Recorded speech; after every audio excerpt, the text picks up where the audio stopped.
नमस्कार मित्रों, स्वागत है आपका आपकी अपनी पाठशाला ऋषिकुलम पाठशाला में। और यूपी टेट की इस सीरीज में जो आज का हमारा विषय है वह है कारक। और कारक का भाग है, क्योंकि एक दिन में कारक होगा नहीं, एक क्लास में कारक होगा नहीं, इसके लिए 2-3 क्लासें लेनी पड़ेगी। तो इसका आज पहला भाग है। कारक में अभी तक हम आप लोगों को सामान्य नियम बताए थे, सामान्य कारक के बारे में बताए थे। आज कारक के जो सूत्र होते हैं उन सूत्रों का अध्ययन आपको करवाएंगे। सूत्रों के माध्यम से भी कारक आप पढ़ेंगे। संस्कृत में कारक का मतलब केवल इतना नहीं है कर्ता ने कर्म को करण से के द्वारा, वो तो हिंदी का नियम है। और वो जो कारक का कर्ता ने कर्म को ये चिन्ह होते हैं, ये केवल संस्कृत और हिंदी के अनुवाद करने और अर्थ निकालने में सहायक होते हैं। वास्तव में जो संस्कृत के कारक होते हैं वाक्यों को शुद्ध करने के लिए होते हैं। और इसके लिए आपने सूत्र पढ़ा होगा, पढ़ा भी होगा, नहीं पढ़ा है तो हम पढ़ाएंगे। जैसे नमः स्वस्ति स्वाहा स्वधा अलम व चतुर्थी, ऐसे सूत्र होंगे। स्वतंत्र कर्ता, प्रातिपदिकार्थ लिंग परिमाण वचन मात्रेतु प्रथमा, ऐसे सूत्र होते हैं। हम उन सूत्रों के माध्यम से आप कारक पढ़ाएंगे इसमें। और यहाँ से प्रश्न भी बनता है, वाक्य दे देंगे, कहेंगे इस वाक्य में कोई शब्द निकाल के दे देंगे कि किस सूत्र से इसमें चतुर्थी विभक्ति हुई है या शब्द में कौन सी विभक्ति हुई है। इस तरह से प्रश्न पूछे जाते हैं। मूलतः 3 प्रश्न बनते हैं कारक से। एक तो शब्द निकाल के दे देंगे और कहेंगे इसमें विभक्ति बताओ। दूसरा शब्द निकाल के रख देंगे, कहेंगे इसमें कारक बताओ। और तीसरा शब्द निकाल के रख देंगे और फिर कहेंगे किस सूत्र से कारक या विभक्ति हुई है इस शब्द में।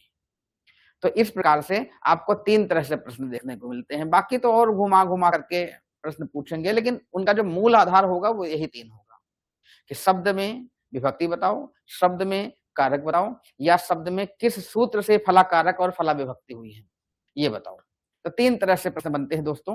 तो आज हम जो शुरू कर रहे हैं कारक का प्रकरण, उसमें इन्हीं 3 चीजों पर चर्चा करेंगे। और कभी-कभी क्या करते हैं, 3-4 वाक्य दे देंगे, कहेंगे इसमें अशुद्ध वाक्य का चयन करो। तो अशुद्ध वाक्य का चयन भी कारक ही बताएगा आपको। अशुद्ध वाक्य कौन सा है, शुद्ध वाक्य कौन सा है, ये सब कारक ही बताएगा। ठीक है? तो वाक्य दे देंगे, कारक के आधार पर करना और अनुवाद के आधार पे। अब जैसे एक हम प्रश्न देख रहे थे, तो 2020 या 2018 में एक प्रश्न आया था। वहां पर एक 4 वाक्य दिए गए थे, कहते इसमें 4 वाक्यों में से कोई एक वाक्य शुद्ध है, बताओ कौन सा वाक्य शुद्ध है। और इस वाक्य के शुद्धिकरण के लिए हमने जो अनुवाद के नियम बताए वो सहायक है। वही नियम से हम देख रहे थे कि उन्हीं नियमों से वो हल हो जाएगा। दे देंगे कौन सा वाक्य शुद्ध है या कौन सा वाक्य अशुद्ध है, तो वहां उससे हो जाएगा। जैसे मान लीजिए हमने आपको बताया उत्तम पुरुष की क्रियाओं में मैं अस्मद, मैं से संबंधित कर्ता अगर होगा तो उत्तम पुरुष की क्रिया लगती है, और तुम से संबंधित कर्ता होगा तो मध्यम पुरुष की क्रिया लगेगी। और इसके अलावा कोई भी कर्ता हो, चाहे संज्ञा हो चाहे सर्वनाम हो, प्रथम पुरुष की क्रिया लगेगी। अब उदाहरण 3-4 रहे हैं वहां पर। प्रश्न जो आया था उसमें हम अनुमान लगा के बता, सही वाक्य हमको पता है क्या था। जैसे एक लिखा हुआ था त्वं पुस्तकम पठति, एक था अहम पुस्तकम, त्वं पुस्तकम पठामि था, यहाँ पठामि, अहम पुस्तकम पठति। एक था त्वं पुस्तकम पठसि। एक और विकल्प था, वो हमको याद नहीं कौन सा विकल्प था। ये 3 विकल्प याद है। अब इन 3 विकल्पों में से एक कहते सही है। अब कौन सा सही है कौन सा गलत है ये कैसे जानेंगे? तो कर्ता और क्रिया के का संबंध होता है आपस में। कर्ता और क्रिया समान होनी चाहिए, जैसा कर्ता वैसे क्रिया होनी चाहिए। प्रथम पुरुष का एक वचन है तो क्रिया भी प्रथम पुरुष का एक वचन हो। कर्ता मध्यम पुरुष का एक वचन है तो क्रिया मध्यम पुरुष की एक वचन। और कर्ता अगर उत्तम पुरुष का है तो क्रिया उत्तम पुरुष की होनी चाहिए। अब जैसे देखो यहाँ तुम कैसा है, मध्यम पुरुष का कर्ता है। तुम कहाँ का होता, मध्यम पुरुष में। प्रथम पुरुष में होता है सह तौते, मध्यम पुरुष में होता है त्वम युवाम यूयम, और उत्तम पुरुष में होता है अहम आवाम वयम। तो ये मध्यम पुरुष का है। लेकिन जो क्रिया लगी है पठामी, ये उत्तम पुरुष की लगी है। आप पढ़ते हो तो प्रथम पुरुष में पठति पठतः पठन्ति, मध्यम पुरुष में पठसि पठथः पठथ, और उत्तम पुरुष में पठामि पठावः पठामः। तो ये उत्तम पुरुष की क्रिया हो गई। कर्ता है मध्यम पुरुष का और क्रिया हो गई उत्तम पुरुष की। तो देखो ये गलत हो गया। ऐसे ही अहम उत्तम पुरुष का है और पठति जो क्रिया है ये प्रथम पुरुष की है, इसलिए ये भी गलत हो जाएगा। और यहाँ देखो ये मध्यम पुरुष का है और ये भी मध्यम पुरुष का है, इसलिए सही हो जाएगा। ऐसे छोटे छोटे वाक्य दिए जाएंगे आपको। इन्हीं छोटे छोटे वाक्यों के आधार पे आपको उत्तर देना है। ठीक है, तो ऐसे छोटे-छोटे वाक्य होंगे और हमको ऐसा लगता है कि इस तरह से वाक्य दिए ज़रूर रहेंगे। तो ठीक है, ये छोटे-छोटे वाक्यों से प्रश्न बनते हैं, आप इस पर भी ध्यान दीजिए। और कारक का प्रकरण जो आज हम शुरू करने जा रहे हैं, 3-4 क्लास चलेगा, 3-4 दिन चलेगा, तो इसको भी आप ध्यान से पढ़ेंगे। यहाँ से भी प्रश्न बनते हैं और अनिवार्य रूप से प्रश्न बनते हैं, महत्वपूर्ण प्रश्न बनते हैं और कम से कम कारक के 2 प्रश्न आएँगे, ध्यान रखना। जब पेपर देखोगे तो हमारी बात याद आएगी आपको। इसलिए कारक को अच्छे से तैयार करिए और कारक में सूत्र बहुत है, लेकिन हम सारे सूत्र आपको नहीं पढ़ाएँगे। मोस्ट इम्पोर्टेंट जो बहुत ज्यादा जरूरी है वो हम आपको पढ़ाएंगे। ठीक है, तो आइए चलते हैं विलंब न करते हुए। सबसे पहले हम आपको पढ़ाएंगे कर्ता कारक और कर्ता कारक के सूत्र बताएंगे और कर्ता कारक किससे कहते हैं ये आपको बताएंगे। सामान्य रूप से हमने सामान्यतः कारक के बारे में आपको बता दिए, कर्ता किसे कहते हैं, कर्म किसे कहते हैं, कर्ण किसे कहते हैं, ये सब हम आपको बताएं। तो कर्ता कारक कर्ता किसे कहते हैं? कार्य को करने वाले को कर्ता कहा जाता है। कोई भी अगर कार्य करता है तो उसे हम कर्ता कह देते हैं। या इसको हम एक लाइन में अगर परिभाषित करें तो ऐसे कह सकते हैं कि कार्य क्रिया को संपादित करने वाला कर्ता होता है। एक वाक्य में कम से कम 2 पदों का होना जरूरी है, एक कर्ता का एक क्रिया का तो होना जरूरी है, जिसमें कर्ता और क्रिया। तो क्रिया को जो संपादित करता है वो कर्ता होता है और क्रिया जिसके लिए की जाती है वो कर्म होता है और क्रिया करने में कर्ता का जो सहायक होता है वो करण होता है। ये हमने आपको बताया है। तो कार्य संपादित जो करे, कार्य जो करता है उसको हम कर्ता कहते हैं। ठीक है, और कर्ता के लिए सूत्र आया है। क्या सूत्र आया है? कर्ता का जो सूत्र है वो है स्वतंत्र कर्ता। स्वतंत्र कर्ता। मान लो आपसे प्रश्न कर दिया जाए कर्ता का सूत्र कौन सा है, कर्ता कारक का सूत्र कौन सा है, तो कर्ता कारक का एक ही सूत्र है, स्वतंत्र कर्ता। इसका मतलब है कि जो हमारा कर्ता होता है वह स्वतंत्र होता है, ये सूत्र का मतलब है। लेकिन स्वतंत्र होने का मतलब ये नहीं कि मन हो काम करे ना मन हो काम ना करे, ये स्वतंत्रता नहीं है। यहाँ स्वतंत्रता का मतलब है कि कर्ता स्वतंत्र हो, चाहे वो उक्त हो जाए समय पर या अनुक्त हो जाए।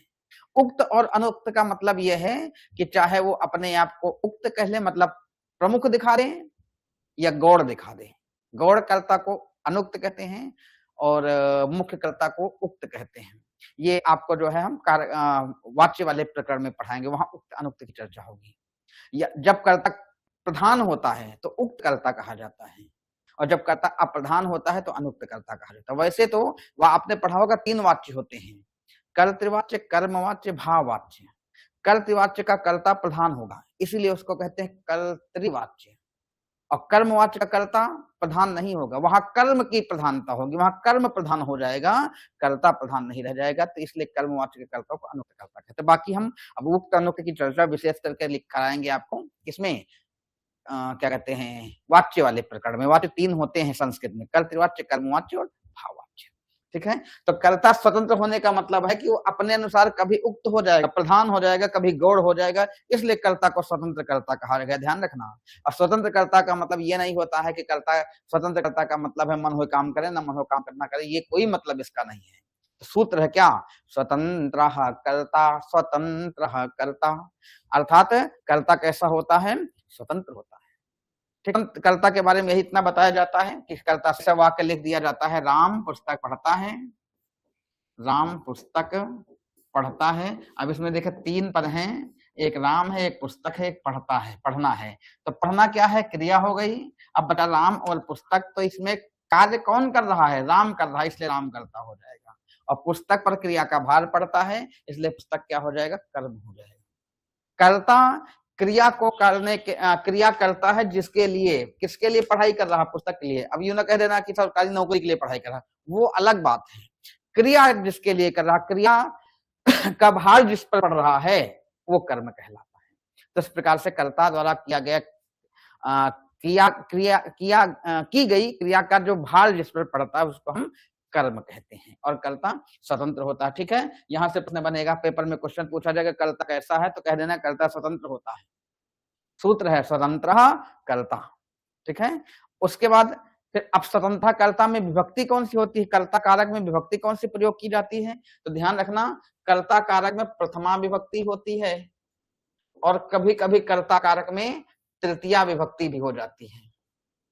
कौन सी विभक्ति हो जाती है? तृतीया। ध्यान रखना, दोनों चीजें हैं। आपसे प्रश्न किया जाएगा कर्ता कारक में कौन सी विभक्ति है? तो प्रथमा होती है, लेकिन तृतीया भी होती है कहीं कहीं। अब तृतीया कहाँ होती है, प्रथमा कहाँ होती है, ये समझ लो अंतर। अगर कल त्रिवाच्य है, वाच्य 3 होते हैं ना, यही वाच्य पढ़ा रहे हैं आपको। अगर कल त्रिवाच्य है तो वहां कर्ता में प्रथमा विभक्ति होगी, और अगर कर्मवाच्य है तो वहां कर्ता में तृतीया विभक्ति होगी। ये देखो अंतर आ गया, क्लियर हो गया कि अगर कर्मवाच्य का कर्ता है तो तृतीया विभक्ति, कर्तवाच्य का कर्ता है तो प्रथमा विभक्ति होगी। है कर्त्या दोनों विभक्तियां होती, इसलिए कहा गया कर्तृ करण योस् तृतीया, नहीं वो तो तृतीय विभक्ति, कर्ता और कर्ण इसमें जो है तृतीय विभक्ति होती है। तो एक तरफ से कहा गया कर्ता में तृतीया भी होती है और दूसरी तरफ से कर्ता में प्रथमा विभक्ति भी होती है। लेकिन अगर आपसे ऐसा प्रश्न किया जाए सामान्य रूप से कर्ता में कौन सी विभक्ति, वहां ये ना कहा जाए कर्तवाच्य का कर्ता है या कर्मवाच्य का कर्ता है, उक्त कर्ता है या अनुक्त कर्ता है, ऐसा कुछ ना कहा जाए, सीधे इतना कह दिया जाए कि कर्ता में कौन सी विभक्ति होती है, तो आपको सीधे प्रथमा बताना है।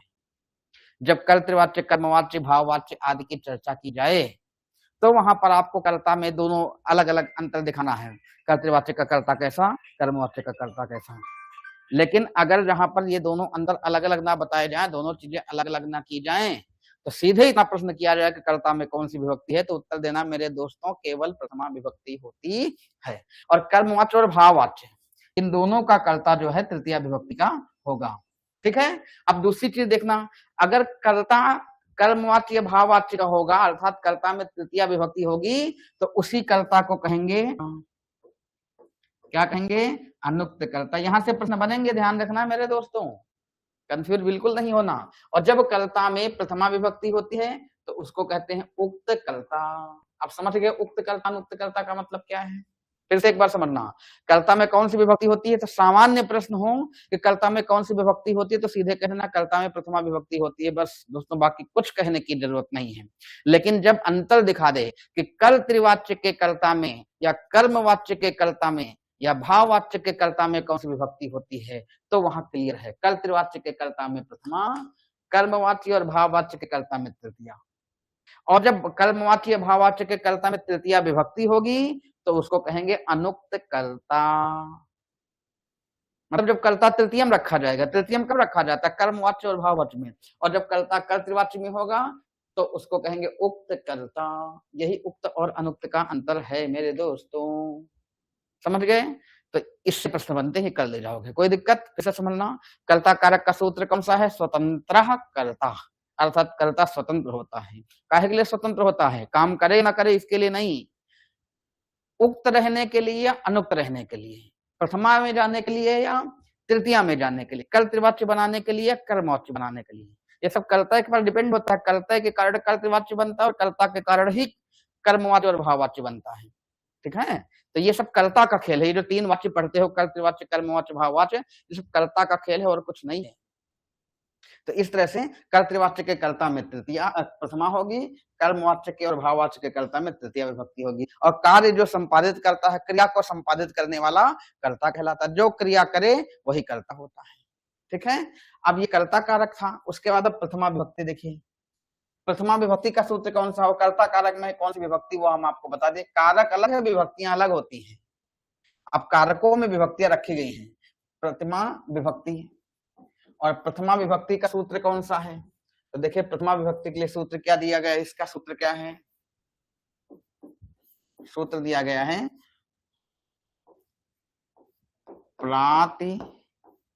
प्रातिपदिकार्थ